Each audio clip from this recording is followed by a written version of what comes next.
에베소서 1장 16절에서 18절 말씀입니다.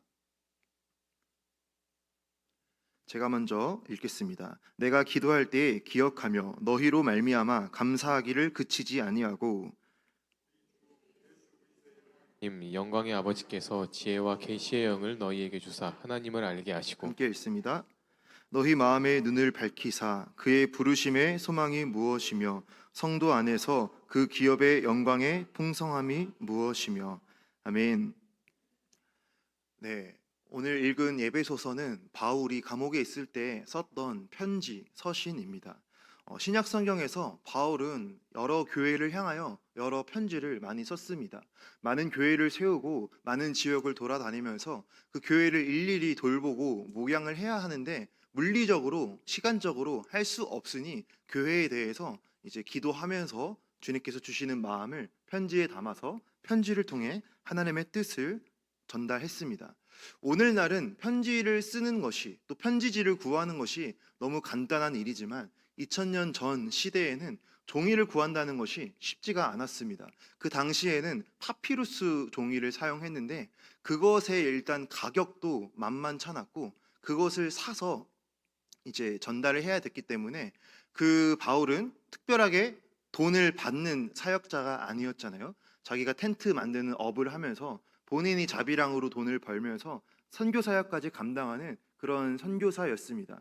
그러니까 바울은 정말 여러 가지 돈 들어갈 일이 많이 있는 가운데 그 중에서도 이제 편지를 사서 편지를 써서 편지를 보내는 것도 사실은 너무나 중요하고 비중이 있는 일이었다라는 것이죠. 네, 아까 말씀드렸듯 편지 비용이 비쌌기 때문에 이 비용을 감당하는 것이 굉장히 어려워서 텐트 만드는 일을 했다라는 그런 자료 이야기도 있습니다. 다시 정리하면 편지에는 그렇다면 바울은 굉장히 중요한 내용들, 굉장히 핵심적인 내용들, 자신이 생각하기에 정말 여러 가지 중요한 메시지가 있겠지만 그 중에서도 더 중요하고 더 핵심적인 내용만 간결하게 적어서 편지에 기록을 했어야 했다라는 것이죠. 바울은 교회에 편지를 보낼 때마다 항상 그 대부분의 편지에서 그 내용을 기도로 시작하는 것을 알 수 있습니다. 신약 성경에서 바울 서신이 13권이 있는데 그 중에 9권이 기도로 시작이 됩니다. 바울이 이 기도의 내용을 적을 때 그렇다면 어떤 내용을 기도를 적었을까요? 바울이 그 교회를 위해 기도하면서 많은 기도의 내용들이 있겠지만 그 중에서도 정말 중요한 내용을 편지에 기도로 적지 않았을까라고 우리가 생각을 해볼 수가 있다라는 것이죠. 오늘 방금 읽은 에베소서 1장 내용도 바울이 에베소 교회를 위해 기도하는 기도의 내용을 적은 것입니다. 자, 바울의 기도 내용을 한마디로 그냥 정리한다면 주님을 더 잘 알 수 있게 해달라고 기도를 하는 것입니다. 오늘 본문 16절, 17절을 다시 읽겠습니다. 내가 기도할 때에 기억하며 너희로 말미암아 감사하기를 그치지 아니하고 우리 주 예수 그리스도의 하나님 영광의 아버지께서 지혜와 계시의 영을 너희에게 주사 하나님을 알게 하시고. 아멘.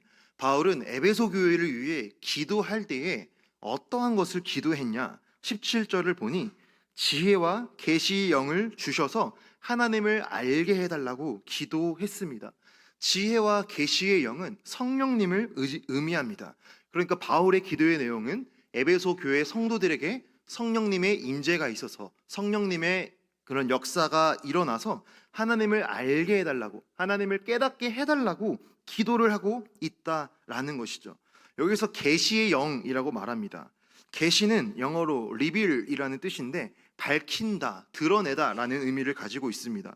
성경에서는 하나님의 뜻을 우리에게 알려주실 때 계시하셨다라고도 사용을 하는데 우리가 흔히 가장 쉽게 알 수 있는 계시는 성경입니다.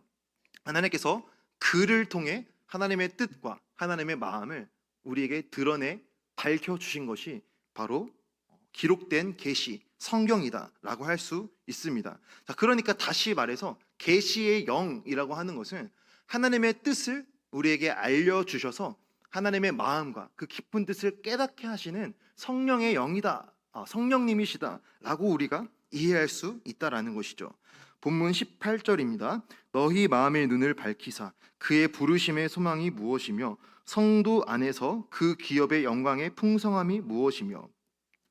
계속해서 바울은 기도할 때 마음의 눈을 밝혀주셔서 부르심의 소망을 알게 해달라고도 기도합니다.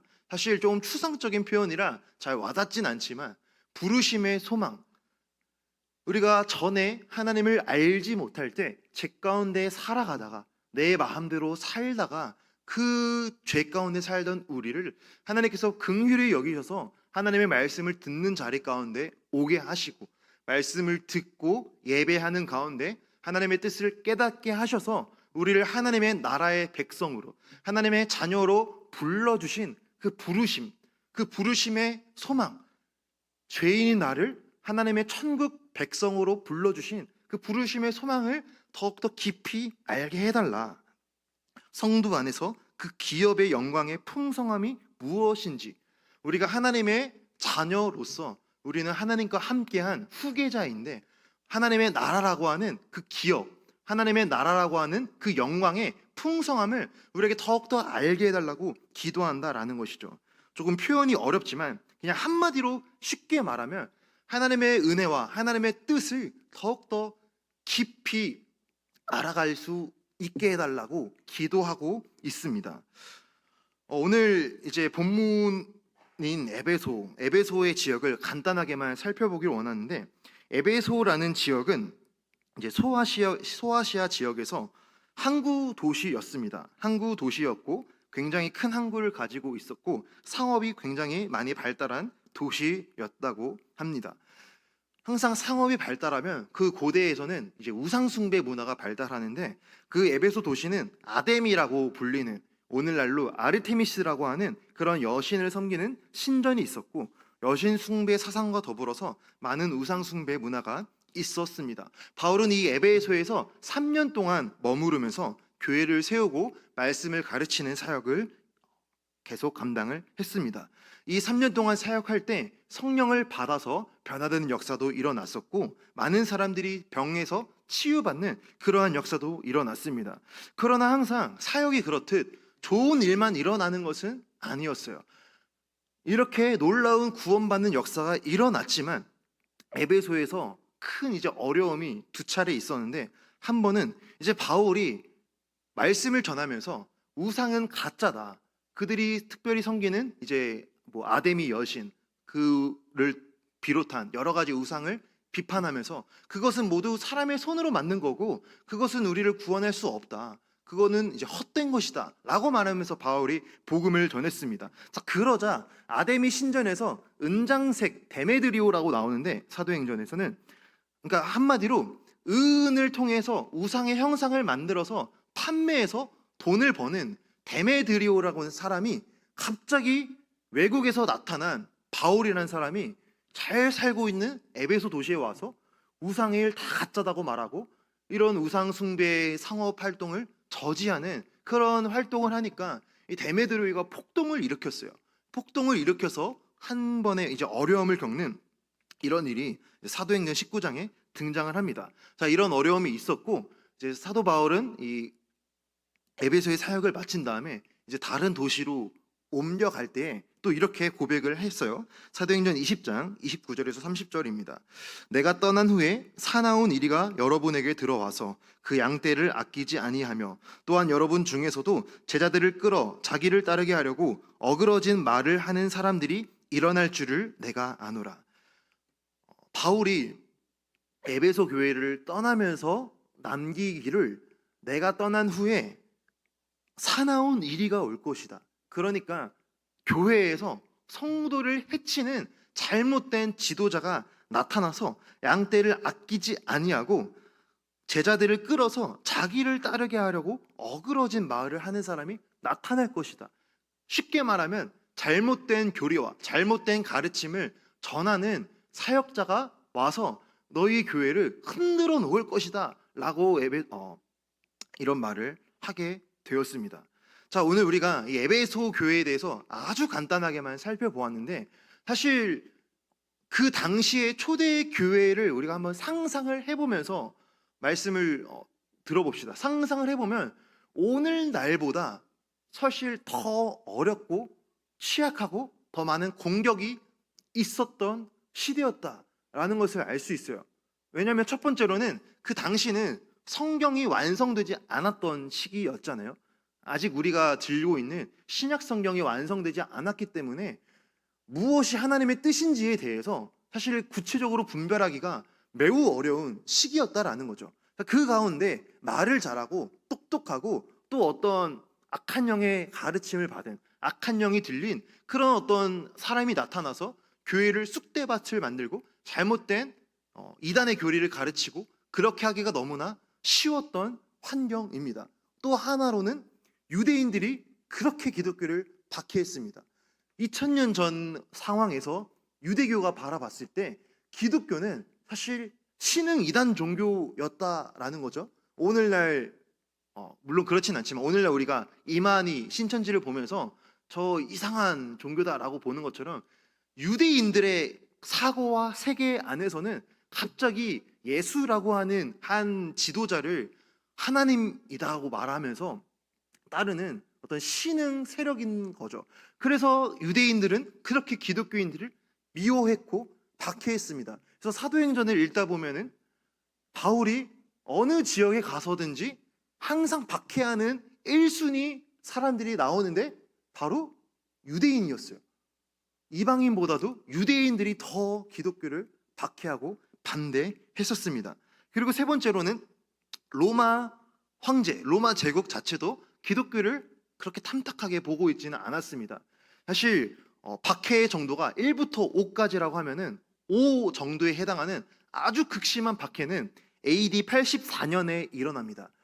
주후 84년에 도미티아누스라는 황제가 황제 숭배 사상이라고 하는 것을 전면적으로 실시하면서 로마의 황제를 신으로 숭배하라라고 하는 그런 정책을 하는데 그 정책에 반대하는 기독교인들을 십자가형에 못 박고 사자밥이 되게 하고 오늘날 우리 순교자 영상에서 보듯이 콜로세움에서 십자가에 매달고 화형시키고 그런 끔찍한 박해를 했습니다.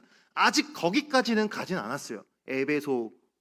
에베소서가 기록될 당시가 한 61년 즈음이라고 합니다.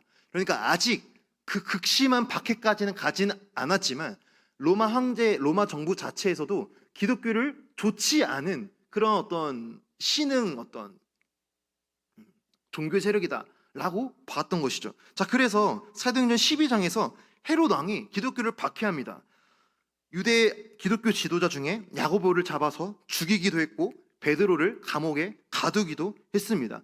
그러니까 이런 어떤 2000년 전에 초대교회의 맥락과 상황을 볼 때에 결코 신앙생활 하기가 쉽지가 않았다. 오늘날도 어렵다고 하지만 사실상 오늘보다 훨씬 더 어려운 그런 내부적인 어려움도 있었고 외부적인 어려움도 가득했던 시기였다라는 것이죠. 자, 이러한 상황입니다.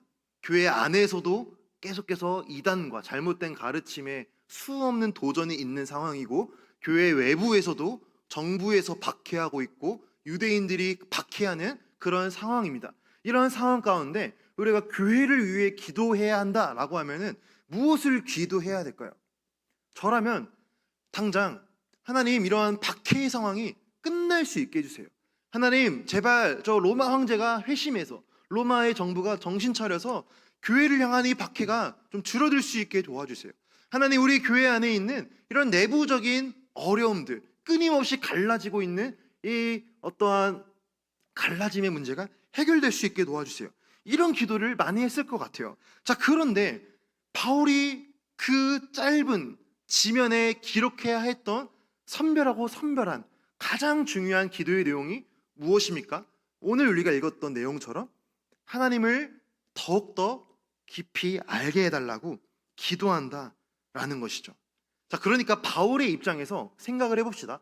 바울의 입장에서 자신이 세운 교회를 돌보는 목양의 편지를 쓰고 있는데 어려움이 있다는 것을 뻔히 다 알고 있어요. 그 가운데 중요한 파피루스의 편지를 써서 기록하는데 여러 가지 외부적인 어려움이 있는 것을 알지만 그 중에서도 더 중요한 건 그 성도들이 하나님을 아는 지식이 더 자라나고 깊어지고 하나님을 더욱더 잘 알 수 있게 해주세요. 이것이 바울이 생각했을 때는 더 중요한 기도의 내용이었다라는 것입니다. 오늘 바울이 쓴 에베소서 외에도 9권의 편지가 다 기도의 내용을 담고 있다고 말씀을 드렸습니다. 로마서, 고린도 전후서, 빌립보서, 골로새서, 데살로니가 전후서, 빌레몬서 모두 기도로 서신이 시작합니다. 이 기도를 전부 다 한번 나중에 살펴보십시오. 모든 기도의 내용은 다 하나님과의 관계를 말하고 있어요. 하나님과의 관계 안에서 더욱더 바로 서야 한다라는 그 내면의 중심을 잡아야 된다는 그 기도를 많이 한다라는 것이죠. 딱 두 군데만 살펴보겠습니다. 빌립보서 1장 9절에서 10절입니다. 내가 기도하노라 너희 사랑을 지식과 모든 총명으로 점점 더 풍성하게 하사 너희로 지극히 선한 것을 분별하며 또 진실하여 허물 없이 그리스도의 날까지 이르고. 아멘. 10절 말씀을 한 번 더 보자면 지극히 선한 것을 분별해서 허물 없이 그리스도의 날까지 이르게 해달라고 기도를 하고 있다라는 거죠.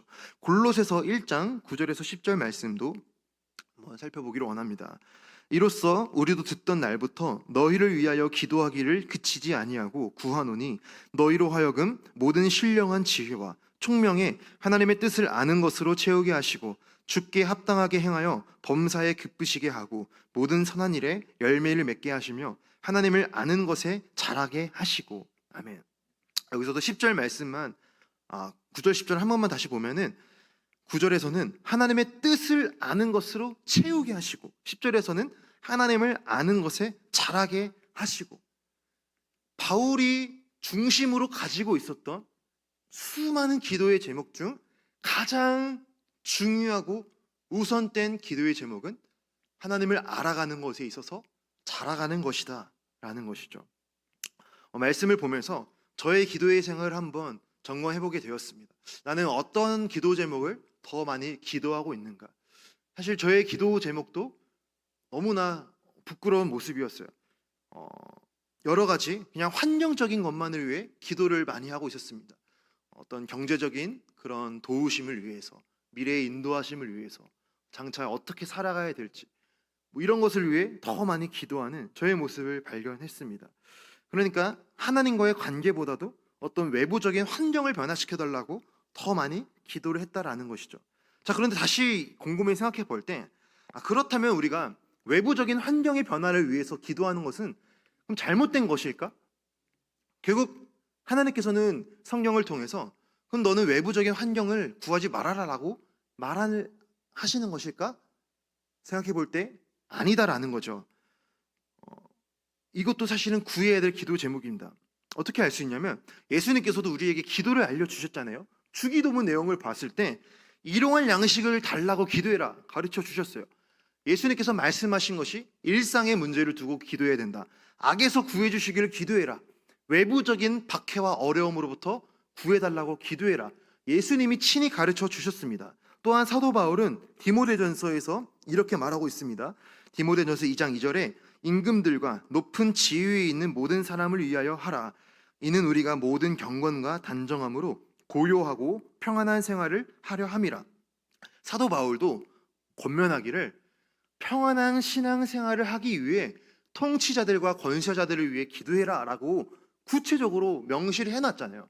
그러니까 외부적인 환경의 어려움을 위해 해결해 달라고 기도하는 것은 틀린 것이 아니다라는 것이죠. 모든 것을 정리해 볼 때 우리가 이것들을 기도할 수 있지만 그것보다 더 중요한 기도의 제목이 있다면 바로 하나님을 알아가는 지식이 자라가는 것, 하나님과의 관계가 회복되는 것, 내가 정말 진실하게 주님을 사랑하는 하나님과의 인격적인 관계가 더욱더 바로 세워져 가는 것이 그 어떠한 문제보다도, 그 어떠한 외부적인 이슈보다도 사실은 더 중요한 기도의 제목이다 라는 것입니다. 우리가 신앙생활 하면서 우리가 하나님을 더욱더 알아가는 것보다 우리가 하나님을 통해서 내가 원하는 그 무언가가 이루어지기를 원하는 것에 우리가 집중한다면 우리는 과연 하나님을 사랑하는 것일까요? 아니면 하나님을 통해 얻을 수 있는 것을 사랑하는 것일까요? 하나님께서 우리에게 복을 주시고 우리에게 은혜를 베풀어 주시는데 우리가 그러한 것들을 더 바라고 외부적인 것에 더 포커싱을 맞춰서 신앙생활을 하다 보면은 사실상 우리의 신앙생활이 기복적인 신앙생활이 될 수가 있다라는 거죠. 우리가 기도할 때에 하나님께서 외부적인 어려움과 환경을 변화시켜 주시면 좋은 거고, 나에게 외부적인 축복을 주시면 좋은 거고, 그렇지 않으면 나는 좋지 않은 거고, 내 신앙은 별로인 거고, 그렇게 간다면 우리의 신앙생활은 사실상 내가 원하는 것을 얻어내고자 하는 종교 생활이 된다라는 것입니다. 그런데 하나님께서 우리에게 원하시는 건 그런 것이 아니라 정말 우리가 더욱더 하나님과의 관계 가운데 주님을 인격적으로 사랑하고 정말 인격적인 사랑의 관계를 맺어가는 것을 더 원하고 바라시고 계신다라는 것입니다. 서로 사랑하는 한 커플, 한 부부가 있는데 그 자체로 사랑하기보다도 그 사람이 나에게 해주는 것을 더 바라고 그 사람이 나에게 선물 주는 것에 더 사랑한다면 우리가 그것을 온전한 사랑이라고 말할 수 없듯이, 그 관계가 인격적인 사랑의 관계로 만들어질 수 없듯이, 나와 하나님과의 관계도 우리가 수많은 것들을 다 기도하고 하나님께 나아갈 수 있지만 그 모든 기도 제목보다 더 우선되고 가장 중요한 건 하나님을 더욱더 알아가는 것이다, 하나님을 더욱더 사랑하는 것이다 라는 것이죠. 그래서 우리가 말씀을 다시 한번 정리하기를 원합니다. 우리가 살아가는 이 시대가 사실은 정말 여러 가지 이슈가 너무 많고 너무 시끄럽고 너무 갈등과 너무 많아서 사실은 답답한 일이 정말 많은 것 같아요. 수도 없이 일어나는 어떤 갈등의 문제, 정치적인 어떠한 압박들, 수많은 어떠한 이런 것들을 보면서 우리가 되게 마음이 낙심되고 막막한 그런 시간이 있을 수가 있습니다. 저도 이러한 시대를 살아가면서 우리가 뭐 사회를 위해 기도할 수도 있고 나라와 민족을 위해 기도할 수 있고 여러 가지로 다 기도할 수 있지만 우리가 조금 더 집중해야 되는 것은 하나님과의 관계의 기도가 가장 중요하다고 한다면, 우리가 이 모든 답답하고 낙심되는 시대를 살아가면서 우리는 더욱더 하나님을 깊이 알아가는 일에 더 관심을 두고 기도해야 한다라는 것입니다. 수많은 어떤 갈등과 어려움과 문제들 앞에, 내 힘으로 해결할 수 없는 문제들 앞에, 어디서부터 손대야 될지 모르는 거대한 문제들 앞에, 그런 것을 위해 먼저 우리가 기도할 수 있지만 그것보다도 더 중요하게 우리가 하나님과의 관계 안에서 내가 바로 세워져 가는 것을 위해 기도할 때 하나님은 그 안에서 분명하게 나에게 말씀하시는 것이 있으시고, 이런 상황 가운데 나에게 있어서 다루시고자 하시는 영역이 있고 나에게 있어서 깨닫게 하시고자 하는 부분이 있다라는 것이죠. 그래서 우리에게 필요한 것은 모든 상황 가운데 하나님과의 관계 안에서 상황을 해석하는 믿음의 관점이 필요한 줄로 믿습니다. 어려운 일이 닥치고 내 힘으로 해결할 수 없는 수많은 갈등과 어지러움과 시끄러움 앞에 하나님께서는 이 가운데 나에게 무엇을 원하시는가, 하나님의 이 상황 가운데 우리가 어떻게 행동하기를 원하시는가, 예수님이라면 이 상황 가운데 어떻게 하셨을까, 하나님은 이 일을 통해서 나에게 무엇을 말씀하시고자 하는 것일까, 이러한 믿음의 관점으로 이렇게 기도하는 시간이 반드시 있어야 한다라는 것입니다. 저도 사역을 하면서 원하지 않는 갈등이나 원하지 않는 어떤 어려움이 일어날 때 이걸 어떻게 해결해야 되지? 라고 생각되는 그런 일이 일어날 때 사실은 그 가운데 기도하다 보면은 환경을 위해서 그것을 해결해 달라고 기도하고 있는데 하나님께서는 정말 신기하게 저의 문제를 깨닫게 하십니다. 일어난 일의 해결을 위해서 막 기도를 하고 있는데 하나님께서는 저의 내면의 문제를 다루시기 시작하고 하나님께서는 하나님과의 관계 안에서 무너져 있는 저의 모습을 생각나게 하신다라는 것이죠. 그러므로 모든 것을 총괄해서 하나님께서는 우리에게 가장 원하신 건 외부적인 환경을 위해서 기도하는 것 너무나 중요하고 해야 될 일이지만 그것보다 우선적인 건 하나님을 더욱더 알아가는 것이다 라는 것이죠. 우리에게 이렇게 기도할 때에 사도 바울이 고백한 사도 바울의 고백이 우리의 고백이 될 수 있을 것입니다. 고린도후서 4장 16절에서 18절의 말씀입니다. 그러므로 우리가 낙심하지 아니하노니 우리의 겉사람은 낡아지나 우리의 속사람은 날로 새로워지도다. 우리가 잠시 받는 환난에 경한 것이 지극히 크고 영원한 영광에 중한 것을 우리에게 이루게 함이니 우리가 주목하는 것은 보이는 것이 아니요 보이지 않는 것이니 보이는 것은 잠깐이요 보이지 않는 것은 영원합니다. 아멘.